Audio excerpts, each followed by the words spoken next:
I'm a big fan of good plots in video games. In fact, if a game has a bad story, I won't play it, even if it has great graphics and gameplay. Over the last decades, the gaming industry has shown that drawn characters and thousands of lines of code can tell a story that is as good as the best Hollywood movies. But just like the movie industry with its constant remakes, stretched out franchises for the sake of money, and cliched plots, the video game storyline has also degraded. But why? Why do we want to erase our memories so that we can play games like Mafia 2, The Last of Us, or Assassin's Creed 2 for the first time? And we also want to erase our memory to forget the existence of such garbage that has been coming out in recent years. Why do writers no longer want to create good stories for video games? And why even the outstanding franchises that once served as the benchmark for storytelling excellence in the industry have turned into formulaic slag that suffers from self-repetition and does not try to offer something truly high quality and fresh? In this video, I will analyze in detail the main components of the game script so that we can understand why we think that good stories are disappearing and how exactly narratives in game worlds are degrading. There are 5 main components of each scenario. If I worked for one of the consulting companies, I would add one more, but I am not a racist or sexist, and I do not believe that some groups of people are more important than others, as Sweet Baby and others do. So, each of these components is in every script for every book,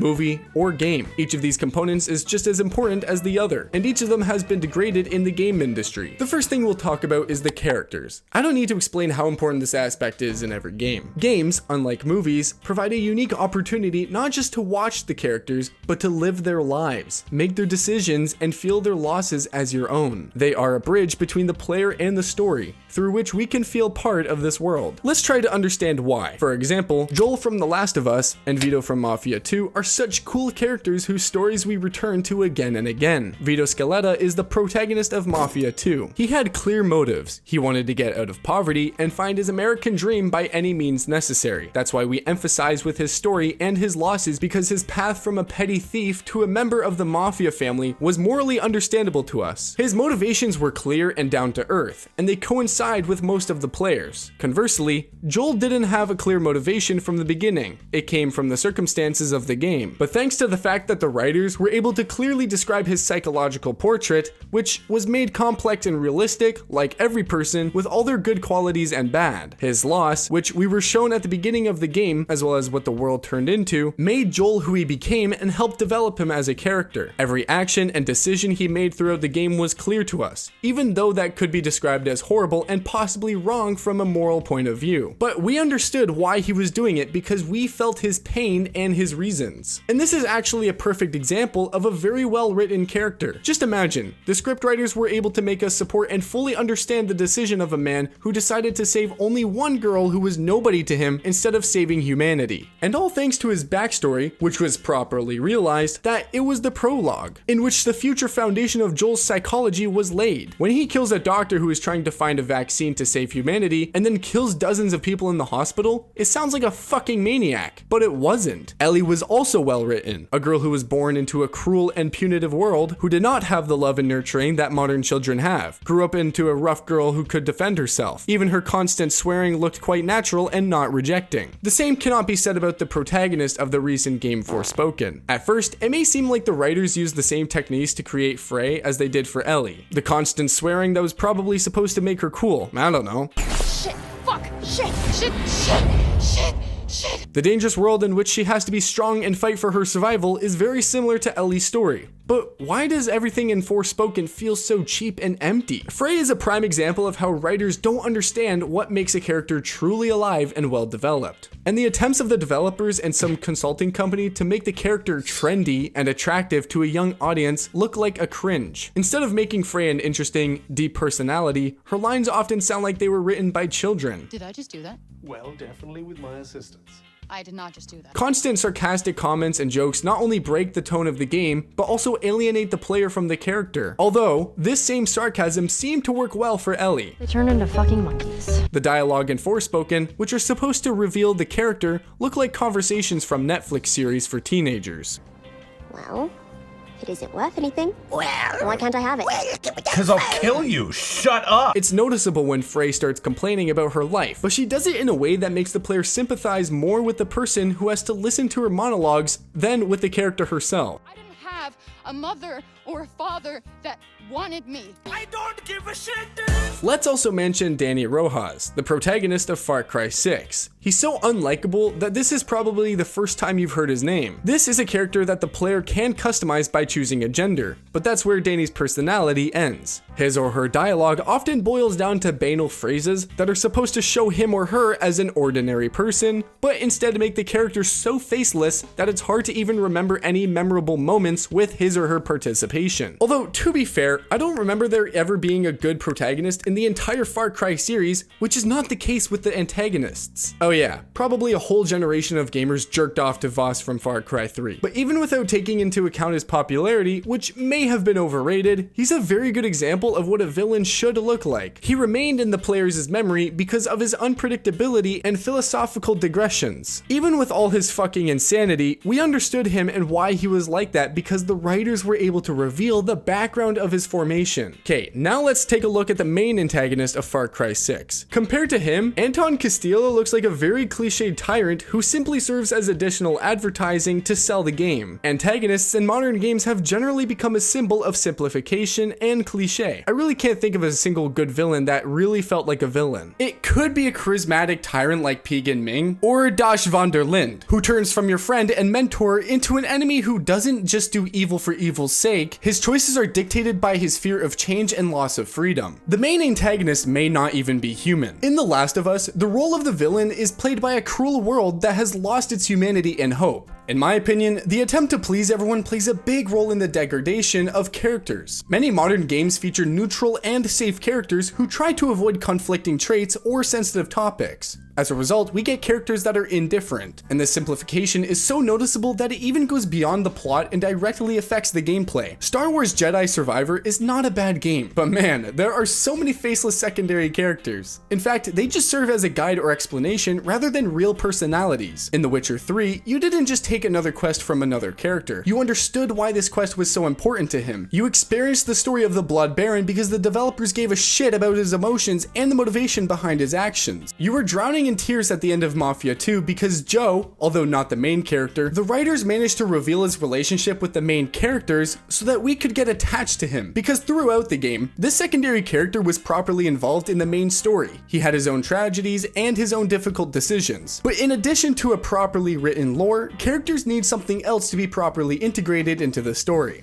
And that is conflict. Now, I'll try to explain what conflict is for a character. For example, you are the main character in your own life, and now you have a quest to watch this video to the end without writing a shitty comment. But on the other hand, you have a sincere desire to write what an asshole Radical Cap is, and the struggle with yourself is your conflict. You fight it, and eventually lose, and you write I'm an asshole. In video games, conflict is a central problem or series of problems that force characters to act. It can be an external conflict, such as with enemies or circumstances, or internal conflict, such as with personal fears or moral choices. In RDR2, the internal conflict is mostly evident in Arthur Morgan's struggle between his loyalty to the gang and his own moral principles. God of War is also based on an internal conflict. Yes, we have some shitty situations with the gods and monsters of Norse mythology, but it mostly exists for a beautiful background. In fact, the main conflict of Kratos is his internal struggle with his violent past and his attempt to become a better father for Atreus. It is his struggle with his own emotions and his desire to teach Atreus to live differently from himself that drives the story. External conflict can also be the basis for a good script. In the Assassin's Creed series, before it became shit, it was an external conflict between the two organizations of the Assassins and the Templars. In the Far Cry series, before it became shit, the external conflict was also about surviving in a region filled with terrorists and saving yourself and your loved ones. But in fact, writers reached their peak when they managed to write both internal and external conflicts well.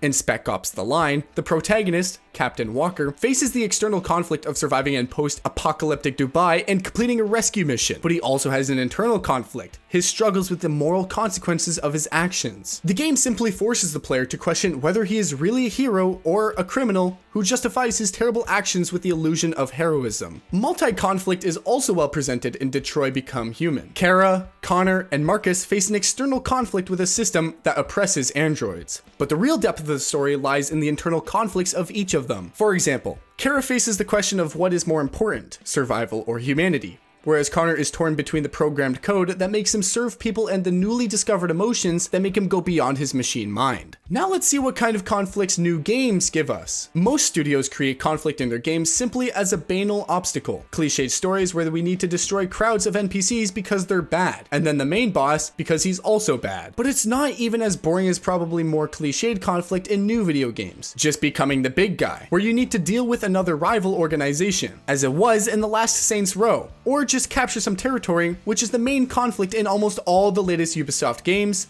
and not only. But man, can repeating the same things throughout the game for some ephemeral goal, like just destroying bad people because they're bad, be a good conflict? The main problem is that developers try to compensate for the weakness of conflicts through large-scale, repetitive actions, which makes the story cliched and predictable in almost all cases. Oh man, we're finally getting to the plot. It's probably the most important part of any script and the most dreaded in modern games. The plot is a chain of events that moves the story forward. Of course, we'll mention RDR2 now. For all its immersiveness and very slow gameplay, the story in this game develops so well that it doesn't make you bored at all. We constantly change locations with our gang, and these locations throw up different scenario arcs and unexpected developments in the main story. For all its slowness, and perhaps even its length, this game is still considered the best for me in terms of plot. Another good example is Assassin's Creed 2. Even at the opening credits, you already realized that there was going to be a fucking epic story, and it didn't matter that the credits appeared almost in the middle of the game. But this is the benchmark for what a game's cliffhanger should be.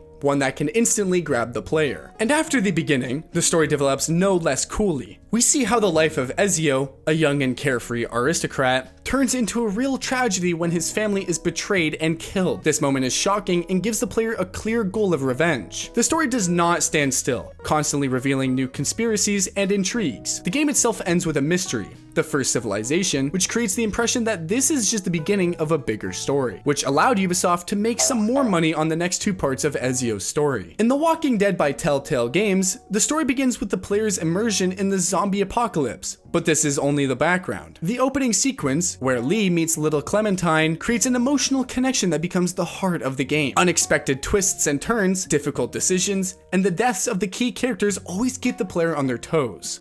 And the ending of the first season, man, I was not ready for that. Mass Effect 2 demonstrates how to build a climax properly. The whole plot is a preparation for a great sacrifice, which in the end works very hard for the player. BioShock deserves special attention because of its unexpected twist. The player thinks that he is just completing a task and helping the rebel, but then it turns out that all his actions were manipulated. The single phrase, "Would you kindly?" has more cultural significance than all Ubisoft's scripts over the past 5 years together. But what's the situation with stories in the industry now? It's really bad. Over the past few years, I've never experienced a masterpiece plot. Maybe a few good ones, but for the most part, projects that had potential turned out to be very bad in terms of story. In Gotham Knights, the story starts with an interesting tie-in, the death of Batman. Gotham needs new heroes, and after 4 parts of the Batman game, it's a pretty logical and interesting decision. But why the fuck did the developers implement it so poorly? The potential of this idea is quickly squandered at the very beginning of the game. Instead of developing the theme of the loss of a mentor, the game turns into a lot of similar missions against the organization of the Court of Owls, or something like that, which have no dramatic weight. The characters are uninteresting and faceless. There's no suspense throughout the game, and the ending doesn't leave you with a sense of accomplishment or achievement. After the success of the first installment, Horizon Forbidden West had great opportunities for a deep story, but the plot is too overloaded with tribal politics and complex world details that are not presented in an interesting way. The developers are trying to make the world multifaceted and complex, but why? It doesn't affect or develop the plot in any way.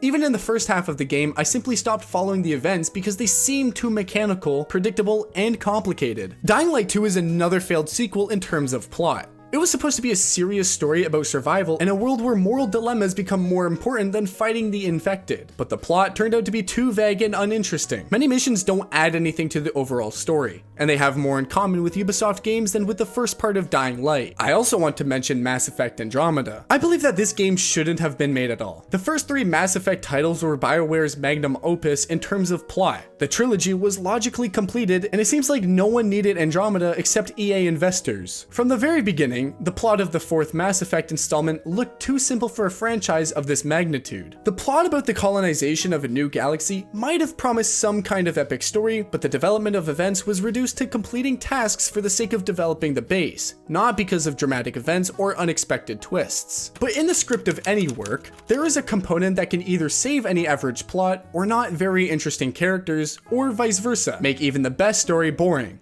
And this is the setting. A well-chosen setting can easily immerse the player in another world, create an atmosphere that enhances the plot, and provide a context for the events. If the setting is well created by the writers, the game world can be a separate character in itself, telling its story through architecture, landscape, sound, and even color palette. Let's look back at Skyrim.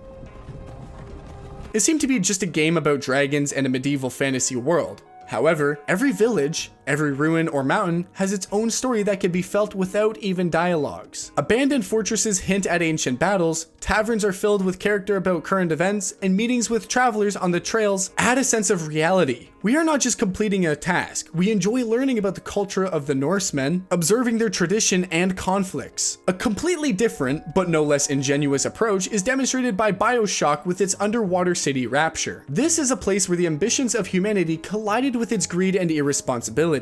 Rapture's not just a backdrop for the action, it is a symbol of the decline of utopia, and every crack in the walls or remnant of luxury tells the tragic story of the city's inhabitants. The atmosphere is so tense that even the simple sound of water or the echo of footsteps can cause fear. The history of the city is literally written on its walls. At the same time, both parts of Red Dead Redemption show how you can use a realistic setting to convey a sense of time and place. The Wild West in the game is not a cruel and harsh world where the strongest survive, but a romanticized version of it. The locations are not only beautiful, but also functional. The player feels how this world works. Trains come on schedule, cities live their own lives, and nature reacts to the change of time of day.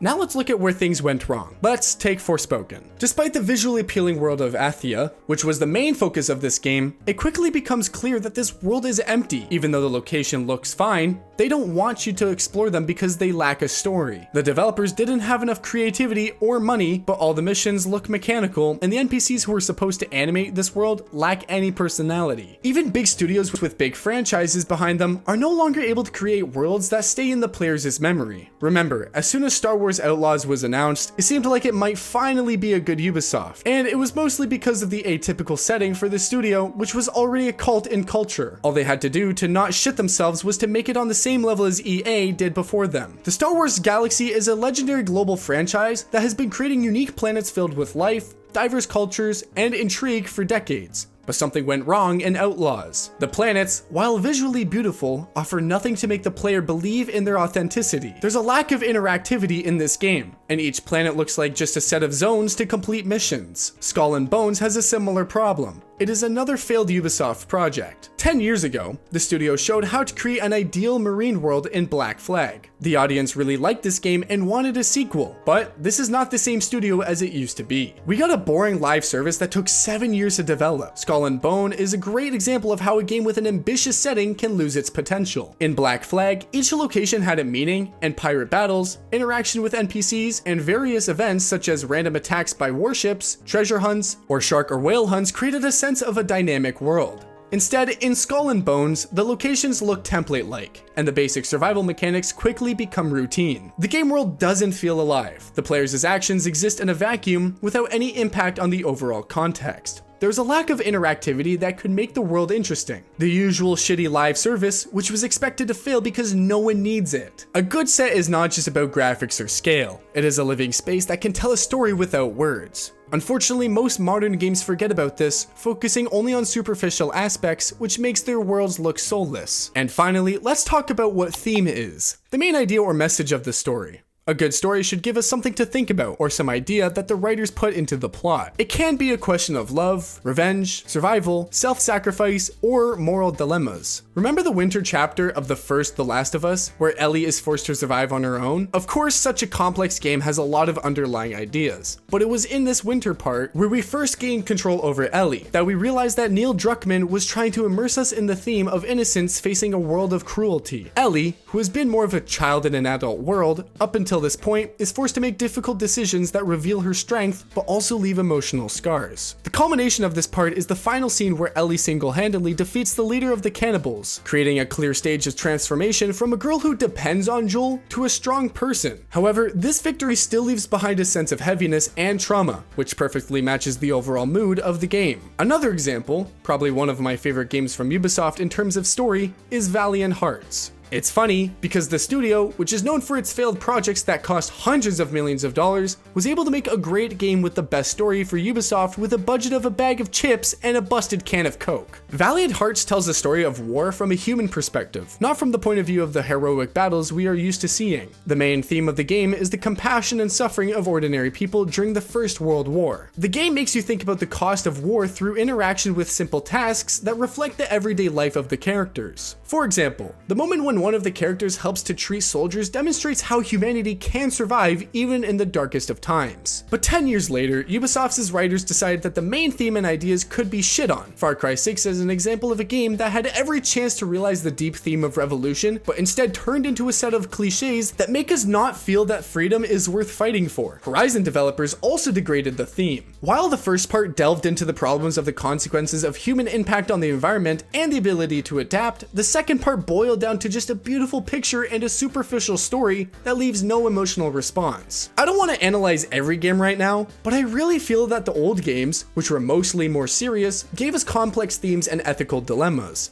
The choice between good and evil not only affected the plot, but also formed an emotional connection with the characters. You felt the weight of each decision and thought about its consequences. The games left room for internal conflicts and reflections, and after completing them, we felt heavy and deep. We didn't notice how this approach was replaced by superficial moves in story-based games, where the choice comes down to the obvious. The protagonist is always a hero, and he fights the bad guys because they are bad. This creates the illusion of choice, but in the end, it robs the story of the depth and gray morality that exists in our real world, where there is no simple good or simple evil.